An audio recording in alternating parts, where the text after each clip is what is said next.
Good Thursday afternoon, guys. My name is Jerry Miller, and welcome to the I Love CVille Show. Just a glorious day to be above the mud and alive here in Charlottesville, Albemarle County, Central Virginia, the Commonwealth, and the world on the I Love CVille Network. Any day where you can get after it, make a name for yourself, hustle, and grind is a day that's all right by me. And so much to cover today. We have a husband and wife that I'm so excited to introduce you to, entrepreneurs, parents, lovebirds, community stakeholders, serial entrepreneurs. David grew up in this community. We'll welcome David and Kirstie to the program in a matter of moments. They are the visionaries and the businessman and businesswoman behind Skooma Boutique Dispensary on the Charlottesville Downtown Mall next to Rapture, a dispensary that is doing it right with certificates of analyses for everything in the store, veterans on staff, and just approachability and honesty and straightforwardness in a space of business that often does not reflect those qualities. I don't know if you've been into a dispensary or a head shop like I have. Sometimes you feel like you don't even belong there or you're not welcome. That's the absolute opposite that Skooma Boutique Dispensary does, where they welcome folks with open arms. So much we're going to cover. We're going to tell the journey and the flip book of this husband and wife from a love standpoint, from a parent standpoint, from a business standpoint, and what this community means to them. Before we do, I need to spend about 90 seconds getting a couple things off my chest. Yesterday, I posted the strategic analysis or the pitch deck of equity grading that's now coming to Albemarle County schools. In fact, the curriculum has already shifted to this equity grading model. It started during COVID and just gained traction, more momentum this semester, and we're a couple months into the semester. You know, my wife and I talked about this last night, had a meeting earlier today with a community stakeholder in education about it, and frankly, I know this is gonna perhaps ruffle some feathers, but I don't care. I think equity grading is gonna be potentially the downfall of our next generation. When you wake up in life, any day you get out of bed, it's a test, and it's a test to be the best version of yourself. And I try to do it every day, and sometimes I fail. More times than not I do, but I know each day I wake up, I want to be the best version of myself in that given day, and I'm not afraid of tests or failure or accountability. And if we start taking grades and curriculum and watering them down from an accountability standpoint, here's what's going to happen. Children, when they eventually mature and enter the workforce, will not be tested once they get into the workforce. So when they fail for the first time, they won't know how to respond when they're on the job. Furthermore, the parents and families that have means, and by means I mean money, are going to be frustrated with these changes, and they're going to send their kids to private schools or they're going to homeschool them. And when they do that, it's just going to further the generational and wealth gap that's already happening here in our country. And if we want to close this gap, it's not through equity grading. It's through holding our kids accountable and doing away with this everybody gets a trophy mentality that I find, frankly, to be nonsense. That topic on tomorrow's show, on the I Love CVille Show. Today, we spotlight entrepreneurs and a couple that mean quite a bit to this community. Judah Wickower, if you can go to the studio camera, and we'll welcome Kirstie and David to the program. First, good afternoon, friends. How are you? Good. How are you? Great, Jerry. We're glad to be here. Thank you so much for having us. And I think that's your first 90-second campaign ad, right? We can talk about this if we want. We totally can. I love it, I'm totally willing to, chat with you about this. First, I'd love to get everybody, have a chance to get to know you. Ladies first. You got this beautiful lady right here on your arm. If anyone follows you two on social media, you see that you guys are absolutely head over heels in love, which I think is amazing. Kirstie, the show is yours. Introduce yourself to everybody that is watching today's program, please. Thank you. My name is Kirstie, and I am a Charlottesville native. I've been, bouncing around, but been here for 12 years since David got out of the Army. We've got 2 babies, a 3-year and a 4-year-old. and just kind of got our hands in a bunch of different areas in the community, and we love it here. I love it. Kirstie. David, you jump in the mix here. This lady right here, and what she means to you. A lot. So, as we were talking before the show, she's like my grounding force, but it's so much more than that. When you do everything together, you get insight in more than just business or family or, living accommodations or where you're going to move to. Or, you get to share all that together, and it's really, really great. I'm proud to say she's the strong half of the power couple. I feel the same way. Sure, with my wife. Kirstie, I've realized the longer that I've been married, and I think it's like any marriage, my wife would agree, it's not always rainbows and roses and buttercups. It's work. But I've realized that Lauren is the foundation for the family, and what I'm able to do here and at work is because what she's doing for myself and our son. How did you guys meet? Tell the love story. So we met. This guy's a charmer, isn't he? He's a charmer. So we met at, like I said, we're local, and when we say we're local, it's not that we went to UVA and then didn't want to leave. We're sorry, no offense if I offended any of your viewers. No, I love you guys. She was born at UVA. I was born at UVA. Both of our children were born at UVA. Did a stint at Jefferson Preschool when they were they did that little phase in the 90s. And then we actually met when I was a student of Charlottesville High School. She was a student of Western. We met at Charlottesville Albemarle Technical Education Center, KTech. Nice. And then our culinary arts program. Two different reasons for attendance, but nonetheless, we were glad that we both attended same class and met, and Started dating 2 weeks after we met. 2 weeks after meeting? Yeah. So did you, it sounds cliche, but it's so true for so many people. Did you know right away that this was going to be my guy? For me, yeah. It just, I don't know what it was, but I feel like something clicked and it just was easy. It's not always easy, but That was, I guess, 15 years ago, well, yeah. something like that. 14. You've been dating for 15 years? We're together, yeah. Well, we got together. Dating and married. Fall of 2007 we got together, and then we got married June of 2010. So married 11, together 14. I love it. So one thing I want to champion and celebrate is David is a veteran. He risked his life for our freedoms in this country, and I do not take that for granted. I don't have the courage or internal fortitude to do what you did. I admire you. I'm grateful for you. How did you guys weather or withstand him going into military as a couple?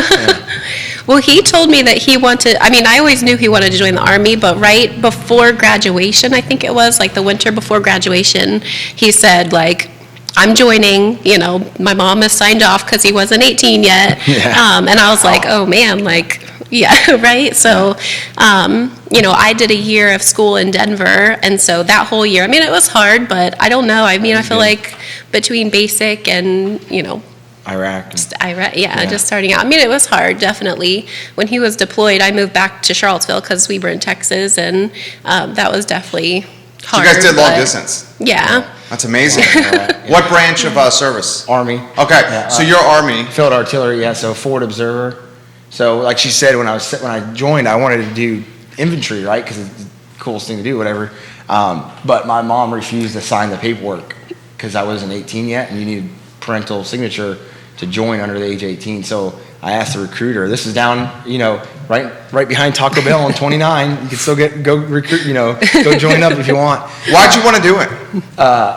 Well, I told him, I was I can't join as an infantry, but what's the next coolest job? And he's fire support specialist. I was no, I don't want to be a firefighter.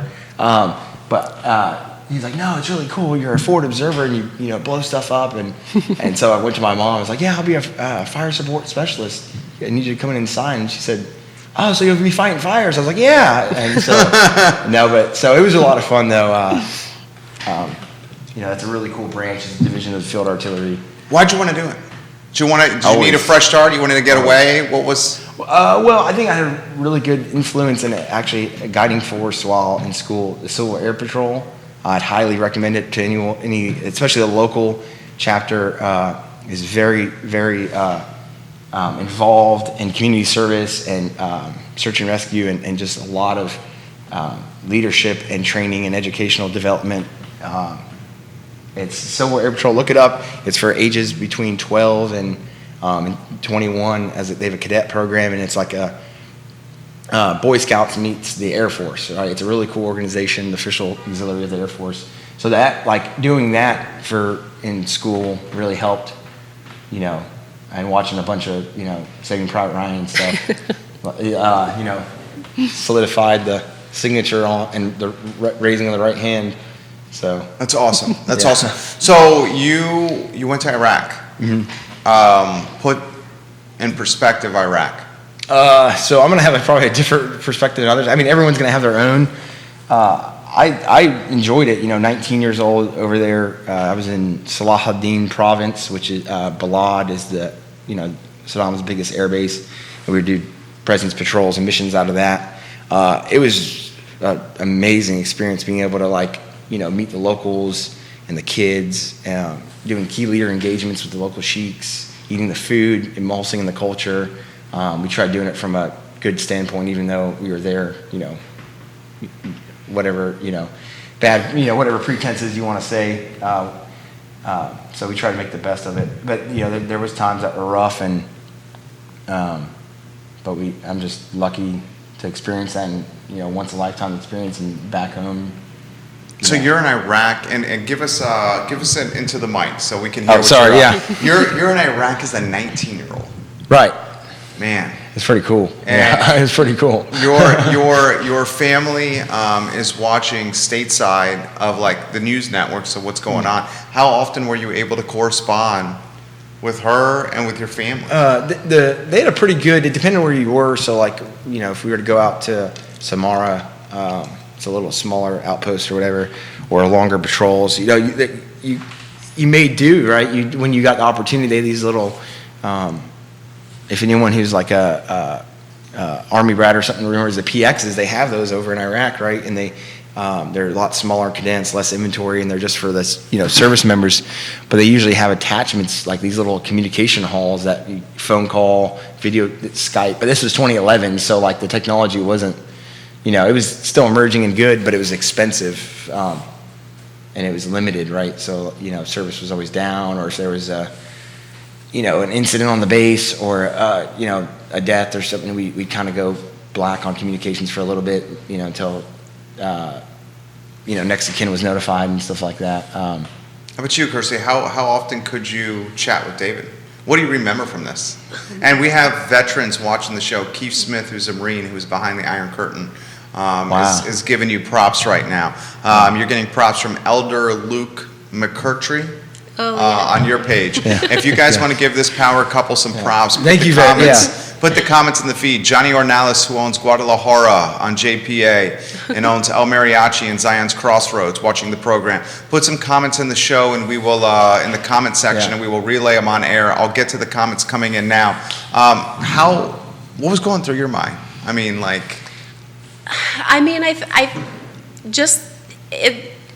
You're like a nervous wreck. You just don't know what's going on. Like he said, communication is kind of limited, every couple of days, maybe once a week. But, and especially hard for him trying to communicate with everybody back home, me and his parents and, friends and family.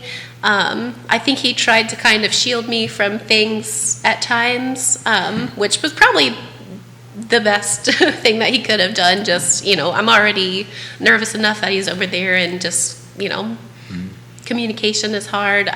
Just for myself, working and trying to keep busy to keep your mind off of it, and then just enjoy every call and every message that comes through when it came through, and just trying to give him good moral support and care packages and stuff like that. So what were some of those care packages? Man, you guys are making me miss it. Maybe you want to go back now. No, it was it was really cool. Because you got a bakery business now, right? Yeah. Well, yeah. Yes, now, yeah. So those care packages must have been really dope. Yeah, but not real dope.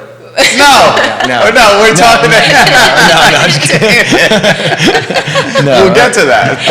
They had no duels, right? And so you can't, of course, drink or smoke when you're overseas, but, they had their little, refrigerated cooler, low boy, you'd reach your hand in, they had, cases and cases of duels and Becks. But if that's for your, non-alcoholic beer. How long were you there, and when you got back, how hard was it to leave, is it retire? Is that the word? No, I just separate. I honorably discharge. Okay. I did my initial military service obligation, and then got my DD 214, which is like your signifying golden ticket of freedom, not freedom of departure from the military. But it's good. It has your record and everything. But yeah, so we were there, which was supposed to be the last combat operations were supposed to end in Iraq in 2011. So that was our whole mission, was to draw everything down. So when we got there, we started, we were up in Balad and, tried with the understanding that, we're going to be the last Americans they probably see for a while. Again, this is with the information that we had in 2011, so we thought it was right. But yeah, so it was very interesting. That definitely changed the dynamic because they thought the same thing. They thought they weren't going to see Americans anymore. So and we changed. It was very interesting. Would you do it again? Yeah. Yes. Not. I wouldn't change anything. Yeah, for sure. How did that experience help you? And guys, this guy is a serial entrepreneur. I first met him at Monticello Motors. And I was immediately impressed with his likability, he talks to anybody and everyone. He's out of the office, almost on 29, okay, having cars driving by, bringing people into the dealership. I was this guy's got this contagious, larger than life personality and this energy that you just want to be around. How did the military service experience give you a base or a foundation for going into business? So I think the desire for the business always came from wanting to be your own boss? No, more I think so. Managing all the, from I think the generation I'm from is Sims and SimCity 3000 and Roller Coaster Tycoon, those games that you're playing on this managerial level and of accounting, and you can do changes and see your business grow. So it's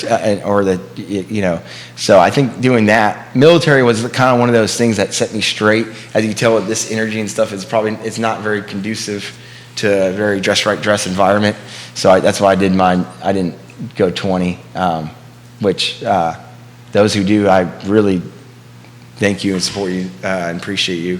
People who commit 20 years or more of their life to service is, that's very, very, that takes a lot. So yeah, anyone you see, one thing I could say, anyone you see with a hat on or, give them a high five or handshake today.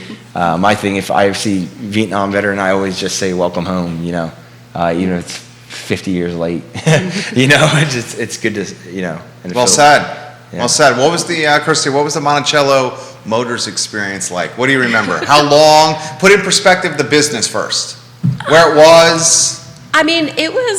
It was just the two of us for a long time. It was just him for the first year until I joined. And then it was just the two of us for a while. Yeah. And we're talking about Monticello Motors, all the red dirt you see up by Profit in 29. Yeah. They're doing all kinds of, so that car dealership still remains. Yeah, it's still there. It's still Monticello Motors. We were lucky to have it and it's 30 years it's been selling cars. We occupied it for 4 and did really well and just really blessed and lucky and thankful, and then had a presented opportunity to sell it, and yeah, you say yes. Yeah, I love it. It's a dream. Yeah, but now well, I'll let you finish. Go ahead. Sorry. Please. For that, it's definitely a kind of different world, that business. It kind of makes me feel for the used car dealers of the world because, right off the bat, they kind of have a bad rep. And so with this guy, I mean, I think that's why we were so successful, is because people came in expecting like the normal, you know, kind of Slickster. Exactly. Yeah. But then they got him, and, you know, he's honest and, you know, likable, like you said, like everybody loved him. And that's one of the things that I think I heard the most, was people loved his honesty and the fact that like they felt comfortable buying a used car from him, because if there was an issue, we were upfront about it. And, you know, if there was an issue after the sale, then we worked with them. We did, you know, we didn't just send them on and say, you know, peace out, like, done with you, you know. But I think that's why we're so successful. That was another reason selling business, was we were a little too, I think I was a little too. A little too. Yeah, but it's okay, because, you know, it's a really tough in business. I would, like, if anyone's out there watching, like, figuring out what business to get into, I would not recommend Why so tough? Because it's, you know, so I don't know how much into business you want to get about it. I would love to. I'd love to learn. So like, you know, it's all. We had the floor plan companies, which was great, right? They give us these lines of credit that we go to the auctions, buy vehicles, sign our name, get this absorbent interest rate. But it was, you know, it was all leverage, right? So then we get the vehicles back after contacting the transport, and then get them on the lot. And then by law, we had to inspect them before we sell them. So then we had to get them inspected, and then when they come back, detailed, and then listed and marketed, and then test driven. So you're dealing with a lot of components, and then when it's sold, you're dealing with the DMV and the, you know, and then their financing, right? So like whoever their consumer lending, which was great. We partnered with a lot of really good local banks, Pioneer Bank, Blue Ridge Bank. We did some with UVA, Mariner Finance. Yeah, like but it's a lot, right? So like knowing now what I've learned from actually Tiger Fuel, looking back, maybe I wouldn't have sold the dealership. Maybe I would have just, you know, put contingencies in place that could scale it and delegate and then remove myself. But when we sold it I was 27, I didn't really know that, right? So like I had the knowledge of the Army and running my own business. So like, you know, we had a lot of things that we just weren't doing just because I didn't know the right way to do it. So we'd go into the bank with stacks of cash after we sold a car, excited with no deposit slip. But then, you know, working for Tiger, it's like, wow, this is how businesses ran. Like, so I'll give him a flip book here. I'll give him a flip book of what happened here. He sold his business. They sold their business. They did extremely well with the exit at Monticello Motors. Then David went to work for the Suttons at Tiger Fuel. Great company. Multi-generation local company, just a killer business. Dude, yeah, the Suttons, the brothers, A-plus people, continuing their father's legacy. So let's talk about like that transition of going from like entrepreneur to like working for other people. Right. So it was awesome at first, right? Because the grass is always greener, right? You're like, oh man, this is so nice. No more headache, no more stress, guaranteed paycheck, you know. But, you know, I guess like someone's workload, I don't think changes when they go to another job. You know, it's based on their work ethic, right? Like they're gonna. You grind no matter what. Yeah, I work at max capacity, so like it doesn't matter. So I was with them for almost 3 years, and it was a really good like learning experience, and it's a great company, and just seeing the way they do have internal controls and how organized they are, and so I was like, wow, this is a efficiently well-run business. So I was able to like learn like crash course. I was the operations manager for their car washes, so helping Rex and Maurice and Gordon, expanding from 8 locations locally to 10, and we developed their express model tunnel in Ruckersville membership model, which you'll notice a lot of companies you give your money to are going to this membership model for good reason. What's the reason? Very lucrative, right? So like, you know, if I can get 1,000 people to give me $10 a month guaranteed, you got a business model you can build around. Right. Yeah. Right. You know, plan cash flow. Yeah. So that in the car, and it's a good deal. It's a win-win for everyone as long as, you know, it's like the gym membership model, right? So that was a great, you know, great company. I would working there and seeing a lot of stuff internally for 2.5 years. Like, you know, I would probably lead someone, and at that level I was at, I could probably tell some crazy story. There's nothing to smear, because it's honest to goodness. It was a great company to work with, but yeah, just to your question, How difficult was it? And you got people giving you props. So is it Keyshawn Cherry? He just did the national anthem at, I don't know sports well, the LA basketball team. Sorry, Keyshawn. Who plays it? The Lakers? The Lakers, yeah. He did the national anthem for their game. He says, "Go David, this is great." I'm watching the program right now. Ellie Grace, man, look at these two beautiful people. Jonathan, we will get to your comments, guys. If you want to give Kirstie and David some props, just put them in the feed and we will relay them on air. Jonathan, I will get to, in fact, here's a good time for Jonathan's comments. Who's a customer of Skooma. He wants to know, did you always know that you were an entrepreneur or business owner, and how difficult was it to work for somebody else? We touched on that a little bit. Yeah, so, I mean, at first, I remember telling Gordon, even like before they hired me, I was like, look, I promise I'm not going to like come Gordon and Taylor are the owners, the brothers behind Tiger Fuel. Right, yep. So I tell them, look, I know I just came from a business and you're probably concerned that I'm going to come in here thinking I own the place. I don't want to do that. And but as time goes on, and any good employee, you want them to have this ownership, invested interest. And I saw how well it could be duplicated or replicated, and just like, wow, if you do run a business well, it's freaking easy. Like if you can delegate to someone who knows how to do this or knows how to do this, you can, that was my biggest thing, I think, at the dealership was just, so anyway, to answer that question, it is challenging, but I guess it's all in your perception. What do you remember? From the dealership, I think. Or from anything. I mean, the whole transition, for me, it was a very big transition because when we sold the dealership, he had already had his new job lined up, but I was pregnant with our second child. So the whole we bought a house. 4-day span of us selling it, exactly. So like we bought our new house on April 27th. Our daughter was born the 28th. We sold the dealership May 1st. Like it was a whirlwind transition. That was a crazy weekend. For me, it went from, we had our son already, but he was in daycare, and it went from, every day at the dealership to stay-at-home mom, and it was just kind of like, but I mean, it has its pros and cons. It was a big transition, but I think we dealt with it pretty well. How about that transition? Made it easy. How about that transition to stay-at-home mom? That's not always an easy one. It's definitely not, especially when you're not used to it. I mean, it's already more than a full-time job, so having to juggle all of them and then the sale of the dealership and still kind of have to deal with that for, training the people we sold it to. It was definitely...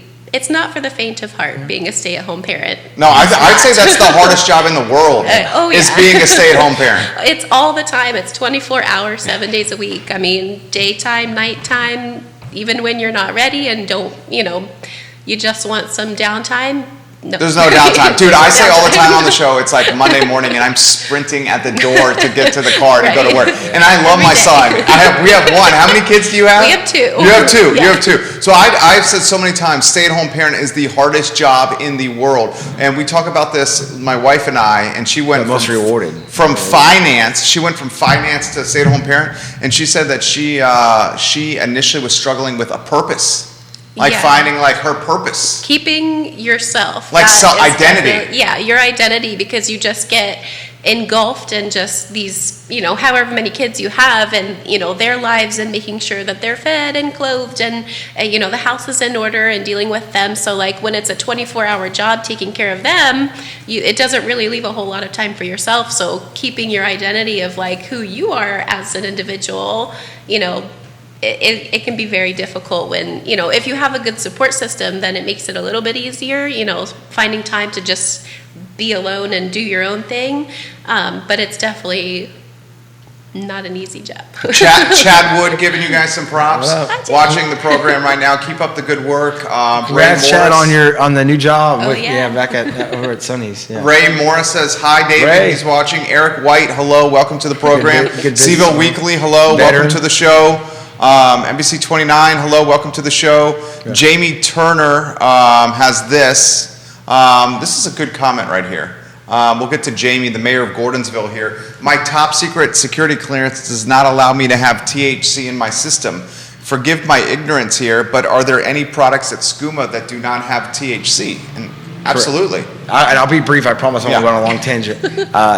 There's what's called isolate-based CBD products, which is when extracted, they're THC free. So you'll still get like the supplemental goodness of CBD into your endocannabinoid system, but you will not have any of the THC, not even in trace amounts like you would in like a full spectrum product. So those are what you're going to see. We have a couple different brands and a couple different methods of ingestion. Wherever you want to be, come. Yeah, we definitely, Jamie, got something for you so you don't lose your CSI or CIS or what do they call it? Yeah, the security clearance. Security clearance. Yeah. Ashley Christine Smith, Kirstie, you are absolutely amazing. Watching the program here, put this in perspective. The transition from do you have 2 kids when you're working at Tiger Fuel? Mm-hmm. Yeah. So you have 2 kids. Newborn. Yeah. So 16 months apart. I'm curious for you here. Newborn, 2 children, working at a great company like Tiger Fuel. Great company. Mm-hmm. Okay. Earning good paycheck. And this guy's got ideas like all the time, right? I mean, every day is a different idea. Me too. Every day is a different idea. Same for me. Totally. Yeah. I'm the same with you. Totally the same way. And he comes to you and you guys are like, I want to start a dispensary in Charlottesville. What was that like?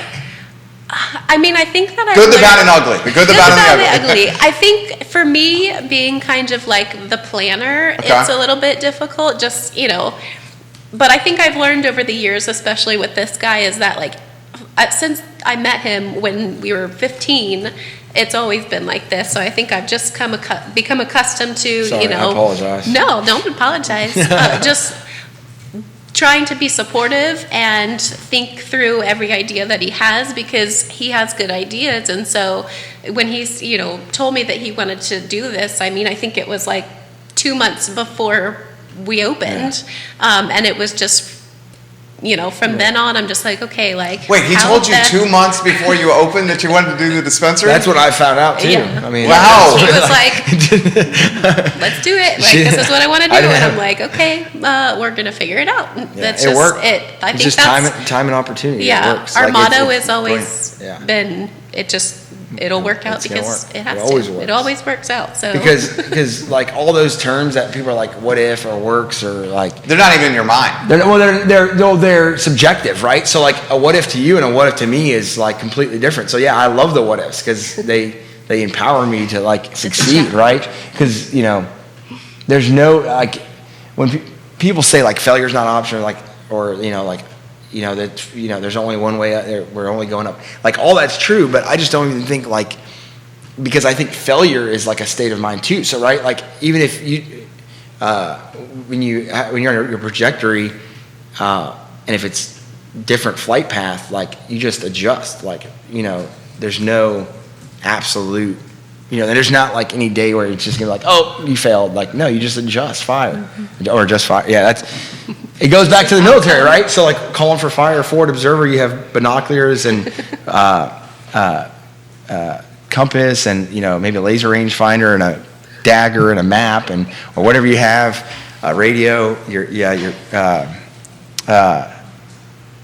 But yeah, if you shoot out right and you do subsequent corrections, right, that are pretty simple, you don't overthink it, right? You try to get around on one side of the target and get around on another side of the target and then adjust, until you hit the target, but it's calling adjust fire. You just adjust fire. Like if the round comes out and hits somewhere you don't want to hit, you just adjust it and shoot again. Like it's not that hard. That's I don't know. Jamie Turner says he's going to see you soon at Skooma. There's Mr. Gordonsville right there. Jamie, we very much enjoy you contributing to the show. Jamie Beck, good stuff. Keep it up, David. Hey, Jamie's a good dude. Jamie Beck we served together in Iraq, and then he served in Afghanistan after that. So thank you, Jamie. Jamie, thank you for your service, sir. So 2 months before Skooma opens. So this is Skooma open in early July. July 1, yeah. Okay. So this is May. Talk to me about that conversation with you guys. I mean, it was just another one of those conversations of an idea he has, but I think this one, with legalization being July 1st, it just made the most sense. I Yeah. mean, it just was It's a a good idea. no-brainer. Cheap rent because of COVID. Yeah. Yeah. I don't. Sorry, my landlord's listening. Yeah. Oh man, the only problem we have is our damn. No, I'm just kidding. No, I mean concessions for COVID, right? So like in the commercial real estate agent or region or commercial real estate area, as you know, being a commercial landlord, Jerry, that there's definitely some concessions having to give out for COVID. Definitely. Rightfully so, but it's okay because everything's cyclical and everything's trends. So like. Now's the time. If you want to start a business, whether it's retail or whatever, do it. I mean, there's nothing. It's gonna work. Mm-hmm. And now's your chance to get, maybe your cheaper rent. And then you can see that it's gonna go back up your rent. Because it's a little bit different than the rent you sign with, an equal housing lender. But usually you'll find if you have a good landlord that's willing to work with you and that actually wants you to succeed, like we do. We have it makes it a lot easier too. And I'll put this in perspective for those that don't know. Where Skooma Boutique Dispensary is located is on the Charlottesville downtown mall. And for 5 states, 6 states including Virginia, 6 total states, 5 outside Virginia. For those that are watching outside the Commonwealth, the downtown mall in Charlottesville is like the heartbeat of our town. It is the best 8 blocks of Charlottesville. So where Skooma is located in this retail storefront is as Class A gets.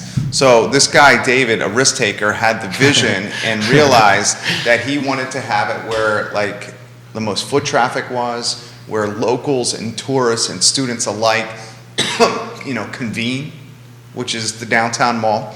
He's doing it right next to an incredibly popular bar that's also a great music and nightlife venue. There's tons of other music venues and bars that are in close proximity. So it took a lot of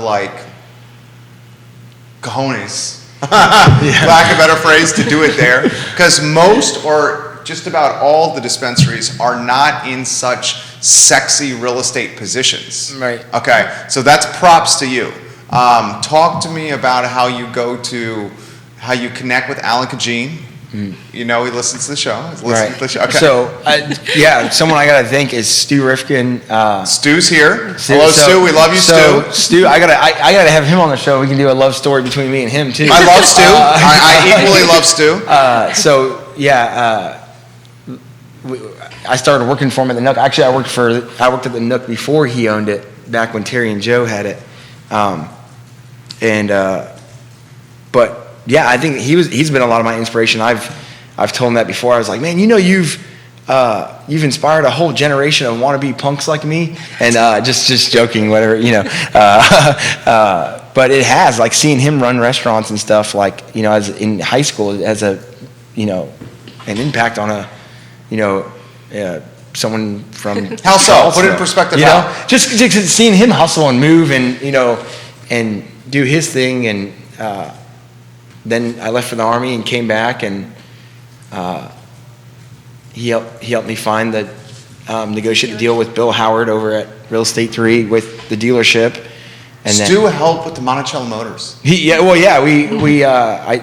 needed a spot, and he helped me find that spot. So this is how small a world Charlottesville is, and we all know it's really small. So Bill Howard is a commercial real estate aficionado, a realtor that specializes in commercial real estate. His wife, Glenda Howard, was the representation for the people that we bought our home from. Oh, so sure. It's like we're all like 1 degree apart. Yeah. Stu, I see all the time. So Stu Rifkin, to offer some background, is a business broker. He's in the real estate game. I believe a realtor himself, certainly a business broker, and also a man that understands how to run many different kinds of businesses. Mm-hmm. He is a guy that understands cost of goods. He can read a P&L. Labor. He does labor. He keeps things in check. Yeah. He was managing at one time a lot of Corn Capshaw's restaurants on the downtown mall. Huh. So this guy, I 100%, and I'll throw it back to you, has influenced a couple generations. Yeah, seriously. I wasn't joking when I told that. I mean, literally, but of entrepreneurs. Yeah. Back to you here on this table. Yeah, sorry. But yeah, so he, and he helped me, with Chaz Webster. Chaz Webster, Kajean's representation here, and and again, they were just wanting me to, we looked at a ton of places, because there's a ton of places open, right? Did you know you wanted to be in the mall? I just wanted the best possible spot. Okay. Yeah, that was the biggest consideration at first. Yeah, I think out of all the spots we chose, that one was the best one. Yeah, or all the spots we looked at, that one was just a no-brainer, just because of the diversity that's on the downtown mall. We were just kind of trying to think ahead, like, if we were to open a second location, where would it be? Who would we kind of try to gear it towards? But I think we found that, out of all the people who shop, we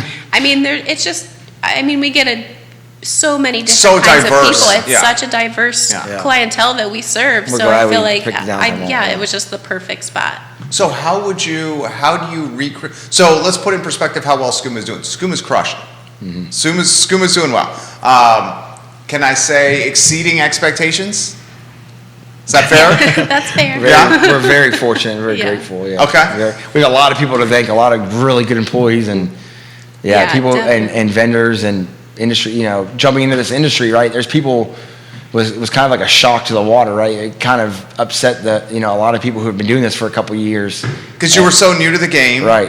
But I didn't come in as a position of like gangster, I'm gonna be the big weed dealer in town. No, it's like you came in rising tide is good for all ships. Exactly. Was your mentality that you came in? Yes, and that's still the case, and we're still doing really well. And when people come in, and we're still having certain people come in and that are in the industry, and it goes one of two ways. They either love us and they're embracing us, and but some people are a little either threatened or put off or don't understand. But why threaten, do you think? But as soon as they come in and they see what we're about, that fog goes away. Yeah, because you're so it's not like that at all. Good dude. Yeah. So and that's our we still have Jonah's products, which we love, and she's upgraded her line. She's tweaking the ingredients, just like we're making little tweaks to make it better and better.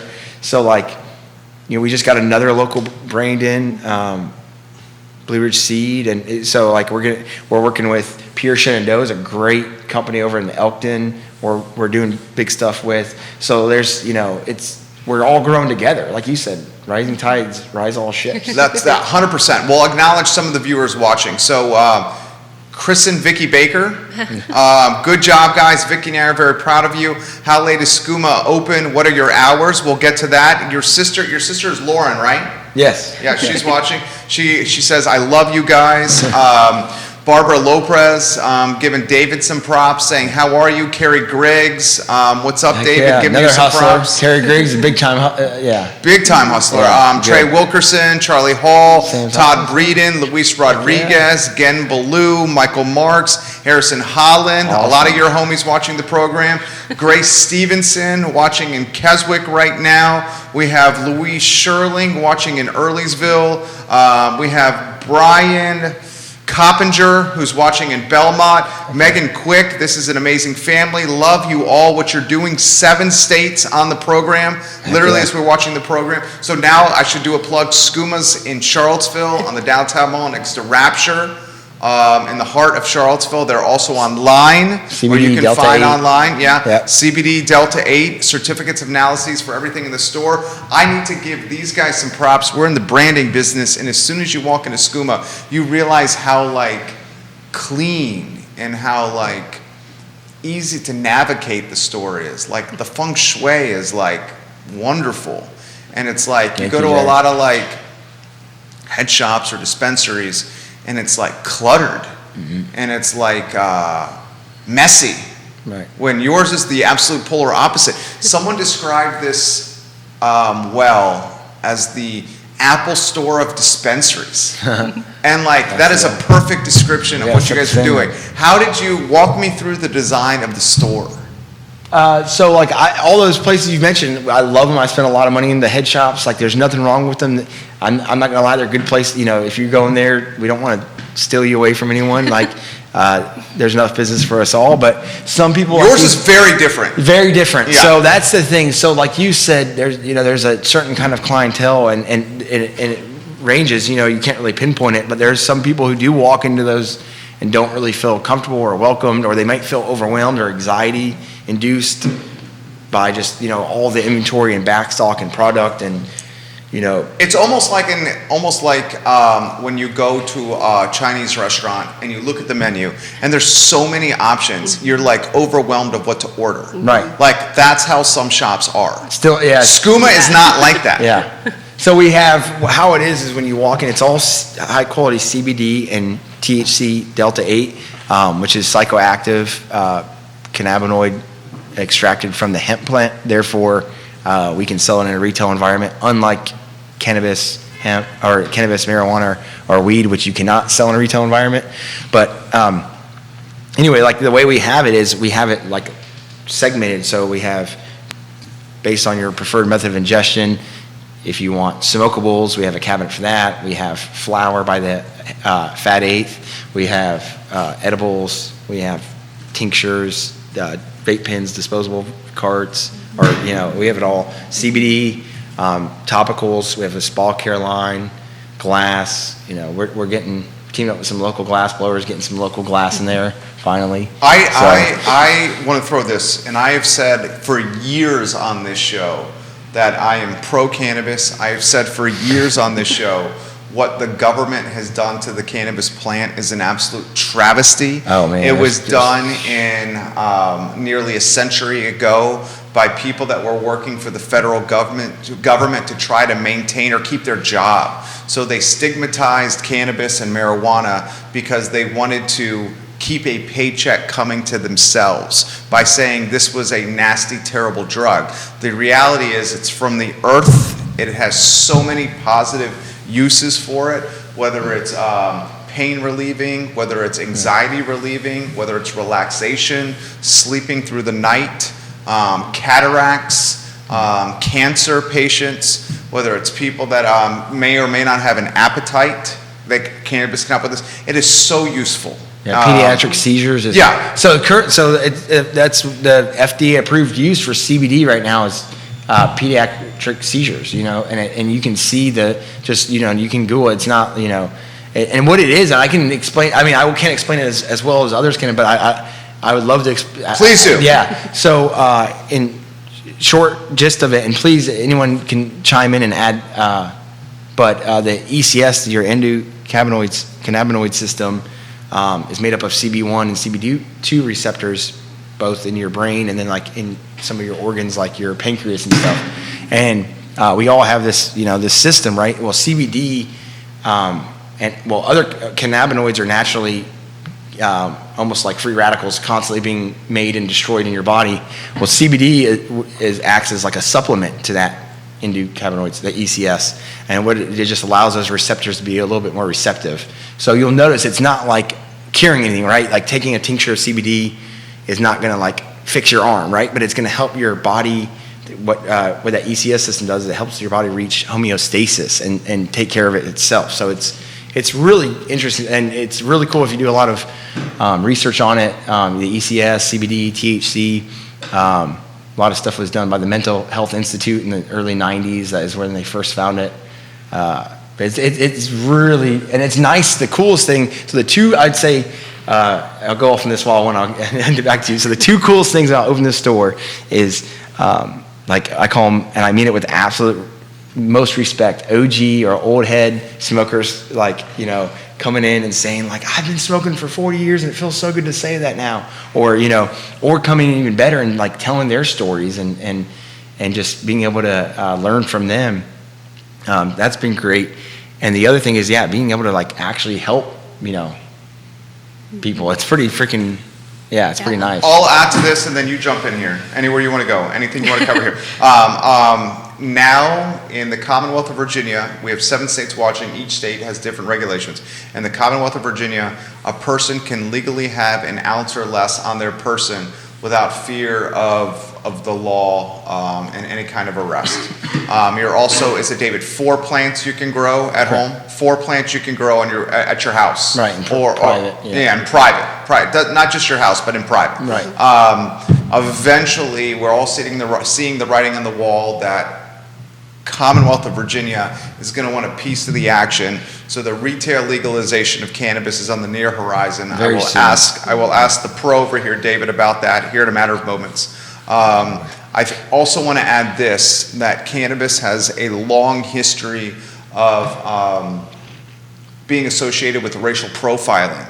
And if you look at the statistics, people of color are more than 3 times more likely to get arrested due to cannabis on their person than people that look like us. And that is a travesty. So the legalization of this is paramount, has been paramount to creating social justice and to narrowing the gap of unfairness in our society. And that is all, look at online, that is all fact what I'm saying here. Right. I want to throw this to you. What was it like when you initially were telling family and friends that you were opening a dispensary in Charlottesville? I mean, did you catch some flack initially? More so me than him with Okay. You family. did? Oh, I didn't know Well, that. you know, I mean, yes and no. I mean, I feel like it's becoming more and more acceptable now that more and more states are legalizing it in one way or another. And I think it's definitely helped, you know, as far as it's becoming, or has, I guess, for personal, legal in Virginia. So it's a little bit easier to kind of, you know, take the criticism, but everybody has been just really supportive. I mean, you know, everyone that comes in, customers, yeah. family, friends, like they've all been incredibly supportive of us.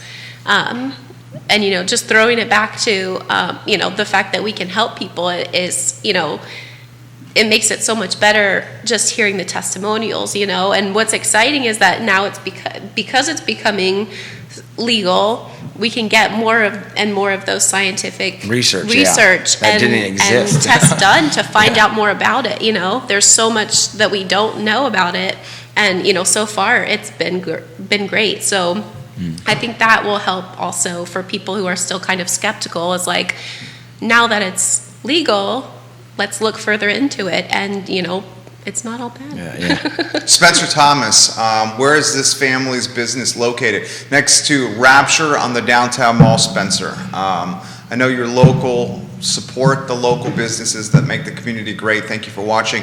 Joshua Mays giving you some props.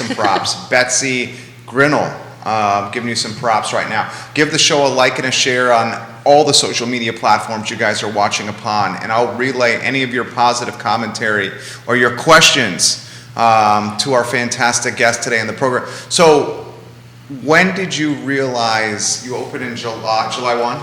When did you realize that, all right, did you have an aha moment? Were you like, this is clicking, this is... It was way before July 1. Okay, it was? Tell me about that. Yeah. It was Chaz Webster. If anyone knows him, you're gonna be surprised to hear this, that he told me to like tone it down. Okay. Because that does surprise me. Yeah, it is, right? Because I don't think I can use the language I use, but I was. You can use any language you want here. Just kept saying like we're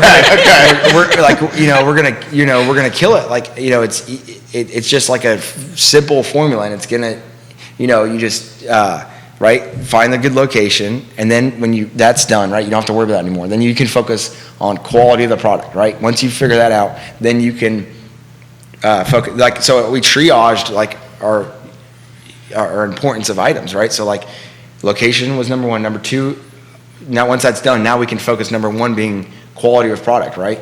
Number two, we focused on sustainability of that product, not necessarily, or in more ways than one, like economic sustainability of the producer, distributor, ourselves, our employees, but you know, of sourcing it, the product, making sure we can continually have it for customers. And then number three, our third consideration, which a lot of people would think would be paramount, but unfortunately it's just not, it's just third for us, is the local, right? When possible, if it meets one, you know, sourced locally. Mm-hmm.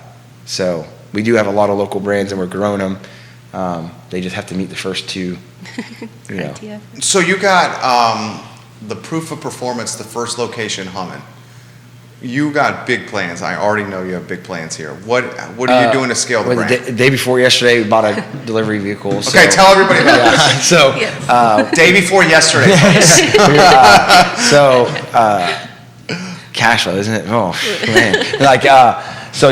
Bought a little Transit Connect, right? We're going to wrap it and clean it up and secure it and get a standard operating procedure on how to effectively and efficiently incorporate in-house delivery. And it'll start with our D8 and CBD. So this is like the pizza business of a dispensary. Right. Is that basically what it is? Right. So that's brilliant, dude. So that's so we don't know where we don't know where it's gonna like that. Unfortunately, might have to go away if need be. Once we figure out how it all shakes out legality, but we'll hope that we'll be able to maintain that convenience for people. The way it's looking, I'm really actually glad the way Virginia's doing it because they are trying to do fair and equitable. There was with the licenses? With the licenses, right. Yeah. So there was a concern about are they going to do it like ABC route and just privatize, or government monopoly, the whole thing. And luckily they're not doing that. So, but when they're not doing that, there's a lot of stuff they have to go through, and that's what they're doing right now. There was just a meeting, I think it was yesterday, in Richmond, and we're getting closer, but it's looking like you'll see probably a lot of like these micro, like vertical integration, almost like microbreweries. You'll probably see that in the cannabis industry as a licensee. Oh, okay, I want to go down this road. This is one of my favorite parts of owning an ad shop here is like I get to chat with folks like you who know the business better than I do, and then kind of like crystal ball and see down the road. Let's do it together. Because you're a visionary. You're a visionary here. How do you see it playing out, the space? Our space, like the micro, how do you see the vertically integrated space playing out from like grower to retail to brand building? I mean, do you see it playing out as the like breweries? Yeah, okay. Yeah, exactly. Give me your knowledge. So I think that's the way it'll be. You'll see like a lot of these like micro boutique brands pop up, right, that are like seed to sell on the same property, which is cool, and I think that's really good because they're going to be the smaller seed to sell. So that's like the farm to table of cannabis, seed to sell. Yeah, or seed to smoke, or I love that. I love that. But I think I stole that from. That's great. Pierre Shenandoah might sue me on that one. I think they might have coined that one. But no, it's so there's going to be that. I think you're going to have your like private equity money or big conglomerates come in and muscle their way. And have their stake, but it looks like there'll be cultivation licenses, retail licenses, and then the only way you can do it integrated is if you have that. Well, again, this is anyone who's giving you. People say some crazy stuff about like retail sales because there's nothing sense. It's not speculation. It's all speculation. So you'll hear some like, oh, you need $1 million, and you'll hear this and. But for the licenses? Well, no, sorry, I don't even mean to repeat things that you'll hear. Sorry, but it is interesting and it is adapting and evolving, and we have good counsel that I think is going to make sure that we do secure one of those licensees through things that we're doing and showing that we're setting a standard pretty freaking high and doing things the right way, and hopefully that'll reflect well when they come time to distributing them. I love it. I absolutely love it. So you have, I would say, a market advantage showing this proof of performance with Skooma to obtain a license, right? As opposed to someone that's just fresh to the game trying to get one. Yeah. Yeah, I mean, that's huge. Right. Is that the big picture here? I guess so, yeah. Well, yeah, I mean, if you really think about it, if you want to know, we were thinking that would be Delta 8, THC Delta 8 was a legal stopgap. But what we're finding is it's a little bit more than that. People are really enjoying it. So like you mentioned earlier, sales are higher than we expected. It's because Delta 8 is it's a less psychoactive, less intense, less potent THC. It's still THC, so it'll still register on a urinalysis, right? And that's why that very good comment from Jamie from Gordonsville is relevant, because if you when we got to stop people before ready to take Delta 8 thinking it's hemp derived, they're good to go.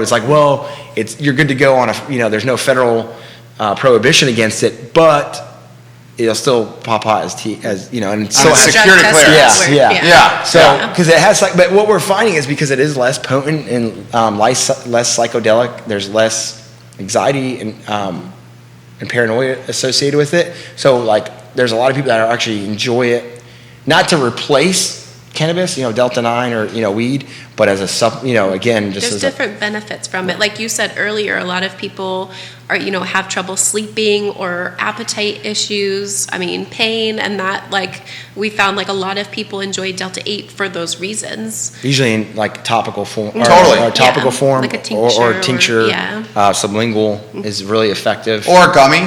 Gummy is Yeah. great for the digestion, and Yeah. it stays in your system so long. It's great for sleep. Absolutely. Yeah. So this is, I can speak to this. Okay, I'll give you some perspective on this. My father-in-law, and this is important for all the viewers that are watching. My father-in-law, and I don't think he would care that I'm saying this. My father-in-law has said he has not gotten a good night's sleep in 20 years. Jeez. 20, can you imagine 20 years of not having a good night's Tossing- sleep? tossing and and turning, for 20 getting years. up constantly, aches and pains. Did CBD from someone local in Long Island, New York. Yeah. The night he took it, said the best sleep he's had in 20 years. Slept through the night. Yeah. That's amazing. And like to have the quality of life of being able to sleep through the night speaks to the value of the product. And theirs is the best because of the certificates of analyses Yeah. for everything in the store. You know what you're taking. Yeah. So this is a good one from Leslie Smith, who is watching. Leslie, where are you watching? You've watched the show before. I believe, Leslie, you are 20 South. She says, moms are becoming a big buyer of CBD just to relax with kids at home. It's something that we can take, and we're still able to focus on our kids, as opposed to having the couple of white wines we know that all our moms do, all us moms do. Let's talk about that. Like, the biggest customer base is not like the customer base that like the cliche would otherwise It's indicate. not who you think it would Yeah, be. yeah. So go down the road. You're a mom. I feel like as a mom, like she said, instead of having the few white wines that might make you feel sick the next day, that you're not going to get that from CBD. And even Delta 8, you don't get hungover the next day, so you can fully function and take care of what you need to take care of, but you're also reaping the benefits of this amazing plant that, like you said, relaxation, anxiety, which I think is a huge one for, stay-at-home moms, just, am I doing enough? Right. And that it just... it's a huge benefits. Yeah, we recommend lowest effective dose. So there's, and we segment it. So like CBD is on one side and D8's everywhere else. Yeah. Because we want to make it clear that CBD is non-psychoactive, right? It's more of like, it's all the good without the high. Whereas D8's kind of like that, starting to get into that, like. You've called it in the past, if memory serves correct, diet weed. Yeah, diet weed, Yeah, marijuana. is that right? Yeah, and people like, and it depends on the method of ingestion, right? So, and everyone's system's different. So the same way it reacts to your father-in-law, it could react, everyone differently. And that's why we say lowest effective dose, because then you can titrate it from there, right? So like, start out at 10 milligrams a serving, and then you figure out where you want to be and work from there. But we're just lucky to, it's awesome. It's cool being a punk kid running around the downtown mall this big, and then now Being a business owner Yeah. on the downtown mall. Yeah. Yeah. Not only a business owner on the downtown mall, but one of the best locations. It's like a corner end cap on the mall. It's got great window frontage. Paramount's right there. Dude, it's like fantastic. It's Yeah. fantastic. All right, so what is the plan to scale? You got a delivery truck. Are you thinking location 2 already? Yes, you have to. Okay. Can I ask? Can people watching? You want to keep it on the DL? We can keep it on the DL. I've told probably enough people that This is, though, I want to give you a heads up, you're a friend of mine. This is different than telling people this is a video, lives on the internet this forever. is- yeah. Okay. With the coming soon. Okay, all right. So Yeah. second location is in the Hopper. Yeah, hopefully, very much so. Yes, absolutely. Okay. Can I ask this question then? And if we can go to a different topic if you want. No. Are we thinking like potentially next 6 months? Yeah, oh, absolutely. So Awesome. That's awesome. So what we're actually focused on now is like the delivery vehicle, right? Because we want to be able to, because we know that the mall can be sometimes a pain in the butt. So like we want to be able to, Logistics of all that. like frictionless transactions with our customers, make them as simple as possible. Okay. But the next thing we're doing and focusing on, and I don't care who knows this because I'm proud of it, is a private white label brand. And what we're doing with that is Brilliant. we have That's vertical integration. 4 months of data, right? Of sales data and quality data and seeing what moves and seeing what people like and seeing the dosages.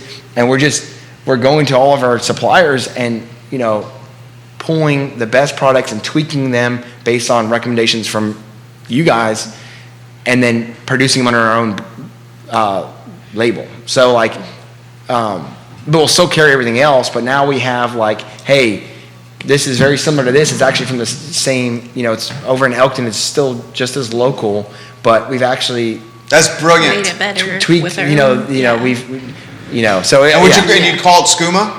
Yeah. That's Skooma, brilliant. yeah. That is absolutely brilliant because your margins obviously would be better on that. Well, I don't care about that. I just like the fact that we're taking a product that's not either nationally or regionally or locally distributed, and we're taking the input from the customer and tweaking it. And you know what I mean? It's like if we had a cheeseburger with lettuce, tomato, mayo, and every day 10 customers didn't want lettuce on them. It's like, well, we're going to start just offering, something. You know what I mean? We just want to be able to. The feedback is what I think makes it easier, especially for just a local business. Is we can work with the public and if there's a product that we have that just doesn't work, then we can do something about it. It's not we can stop carrying it. So if people we can just and we've done that. Have If a product doesn't meet our standard, we'll pull it from the shelf. Or you were saying, it's quality. If it's not up to par, then it's gone. But we're also just scaling up is we're buying more inventory, and these all these distributors are seeing how well we're doing, and we're getting these price breaks. And you'll notice if you were to look at a graph, our prices have dropped, our costs have dropped, but we've just kind of your costs have dropped. Cost, and therefore our prices have dropped, retail prices. So if you come by, you'll notice it's a lot more affordable. And, Congratulations. What does Skooma look like in 5 years? I don't want to limit myself with that answer. Okay. Because it's going to be big. Yeah? Yep. Skooma in 5 years has a farm where it's growing its own product? I don't know. Vertical We're the it's sky very is malleable. the limit. Wherever we want to go, we'll go there. Yeah, it's very, we're going to get, This is the only answer. The only answer where you're playing it close to the vest here. The only question, you're playing it close to the vest here. There's a lot of stuff brewing. I know. You got a lot percolating. I'm really excited. I want to say 3 things that we have going on right now, but I can't because I don't want, I totally get it. Totally get it. Yeah. Totally get it. You guys are an absolute dream to interview. We were going to do about 45 minutes with you, and we've gone an hour and 15. Okay, sweet. I think you guys are A+. No. It's been, dude, you don't know how much I enjoy, this is great. doing this show and, chatting with, cool people like you that are just, risking stuff for the betterment of their family. And, I try to emphasize this so much on the show. It's you guys, life is about taking strategic risk and hedging that risk, and if you work hard with a goal in mind, it's amazing of what can happen. And this power couple is a perfect example of that. Why don't we close with this? Why should everybody that's watching here consider Skooma Boutique Dispensary? You want to answer that? I've talked the whole time. Oh. I mean, you guys are so complimentary. You guys are make a great couple. Yeah, we would, wouldn't we? No, I'm just kidding. I mean, education. I think it's education. I mean, we honestly have been blessed with the absolute best people ever to work for us, and so their knowledge, we just feed off of them. And when people come in, I think that's our biggest thing, is just trying to educate people, because it's such a new kind of territory, and you haven't really seen it at this market yet.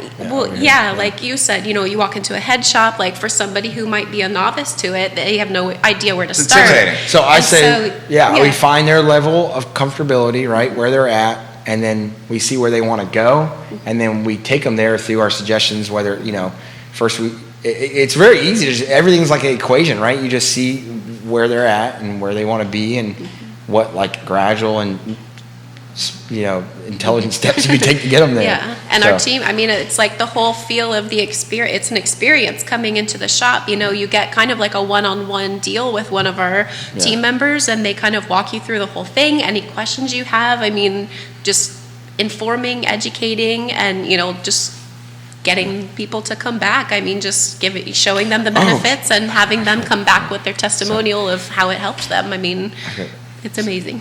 We should mention the shirt. I was going to plug the shirt. Yeah, please. John C. Poland post on River Road, life member, VFW. You should check it out. It's a really good organization. If you've served, you should join. If not, you could still come down, and they've got cheap beer and cheap pool, and I don't know if there are restrictions now due to COVID, but it's a good organization. They really help out. So the VFW, Veterans of Foreign Wars, on this Veteran Day, I'd like to plug them as a great organization. If you're a veteran of Foreign War, please join. They'll take good care of you. It's a good, brotherhood, and card carrying life member. So, dude, you've come on the show 3 times. This is your best time. Okay. This is your best time, I think, in a lot of ways, because she's here. Yeah, she's good. Yeah, she's here, and I mean that because you're just so complimentary, and I think you guys are gonna just have so much success, and you guys are gonna blow up. I cannot wait to see what Skooma is in 5 years. I very much enjoy this. This family, guys, owns the best dispensary in Charlottesville. It's located next to Rapture on the Charlottesville Downtown Mall. As I've said a couple times on the show, they have certificates of analyses for everything in the store. Often you'll see David in the store. He's got a very well-trained team and doing business the right way. I mean, did you hear what she said? Like, we were almost too honorable for the used car game. It's amazing. It's true. It brings out the worst in people. Yeah. And then CBD brings out the best in people. Yeah. So it's like... opposite. Yeah, it's right? Nice. Yeah. Opposite business. Yeah. It's the opposite business. Yeah, it does bring out the best in people. Yeah. So tomorrow, thank you guys for joining us. Thank you, Jerry. We really appreciate it. Thank you so much, man. Your amazing show. It's a freak. You want to talk about community staple? There's one right there sitting across the table from me. So thank you. Thank you. Tomorrow we're going to talk equity grading. I've reached out to Lee Elberson, the CEO of Claiborne Education. So I thought getting someone who was impartial, that wasn't tied to a private school or a public school, but works with students from both, would make a fantastic sounding board or person we could ask questions about equity grading with. And I'm concerned. I'm concerned as a father first, as a little boy who, soon will be in Albemarle County schools. And I want my son competing and held accountable and not just given allocates because everyone gets him in the classroom, but because he earned it. And I think if he earns stuff, it's going to help him down the road as opposed to just being given something. That topic on tomorrow's edition of the I Love CVille Show. You guys have a good afternoon. Take care. Dudes, crushed it. How was it? Dude, Jerry, thank you, man. I appreciate it. How much is that?